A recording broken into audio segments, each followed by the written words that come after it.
semua, di video kali ini kita akan membahas tentang model-model dalam pengambilan keputusan. Nah, sebelum kita masuk ke model-modelnya, kita akan menjelaskan apa sih pengambilan keputusan itu.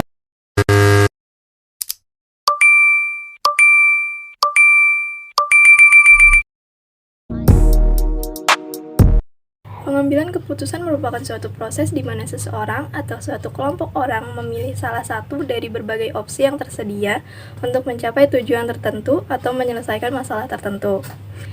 Maka proses ini termasuk ke dalam menilai informasi, mempertimbangkan faktor-faktor yang relevan, dan memilih solusi terbaik. Berdasarkan situasi atau masalah yang dihadapi, maka pengambilan keputusan ini terjadi di berbagai aspek kehidupan, termasuk dalam konteks bisnis, manajemen, kehidupan pribadi, dan bidang lainnya. Untuk membantu kita dalam pengambilan keputusan, terdapat model-model sebagai panduan dalam memilih alternatif yang terbaik dari beberapa pilihan yang ada. Model-model tersebut yaitu yang pertama ada model administratif, model mobil-sentrik, model sosial, dan model ekonomi, serta model pengusaha. Dari semua pilihan yang sudah disebutkan, kita akan membahas lebih lanjut tentang salah satu modelnya, yaitu model administratif. Model administratif adalah suatu model pengambilan keputusan yang didasarkan pada prinsip-prinsip administrasi.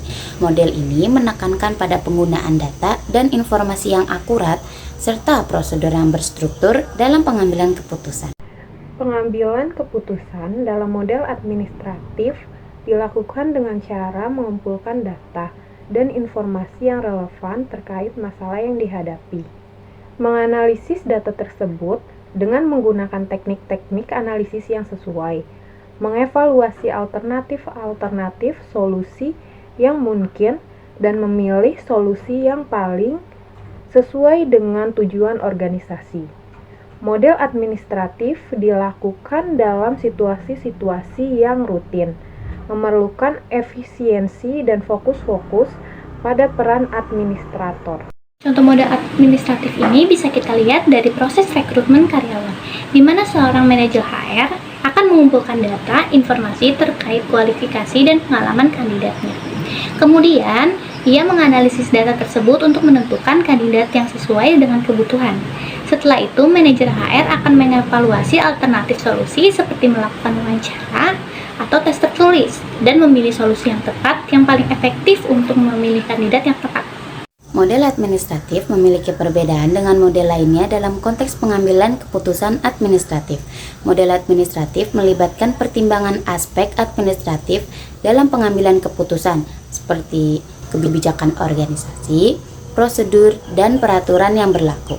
Model ini memastikan bahwa keputusan yang diambil sesuai dengan kerangka kerja administratif yang telah ditetapkan. Dalam konteks pengambilan keputusan, penting untuk mempertimbangkan baik kelebihan maupun kelemahan dari model administratif agar dapat membuat keputusan yang tepat sesuai dengan situasi dan kebutuhan yang dihadapi. Adapun kelebihan dari pengambilan keputusan model administratif antara lain yaitu 1. Struktur yang jelas, yaitu model administrasi yang menawarkan struktur yang terdefinisi dengan baik dalam pengambilan keputusannya. Yang kedua, yaitu ada prosedur yang struktur, yaitu penggunaan prosedur yang terstruktur membantu dalam pengambilan keputusan yang konsisten dan terukur. Dan yang ketiga, yaitu fokus pada peran administrator. Kelemahan dari pengambilan keputusan model administratif meliputi yang pertama, tindakan fleksibel terhadap perubahan masyarakat. Model ini cenderung kurang responsif terhadap perubahan masyarakat. Yang kedua, bersifat otoriter dan tidak demokratis. Pengembangan kurikulum dengan model ini cenderung tidak melibatkan partisipasi yang demokratis.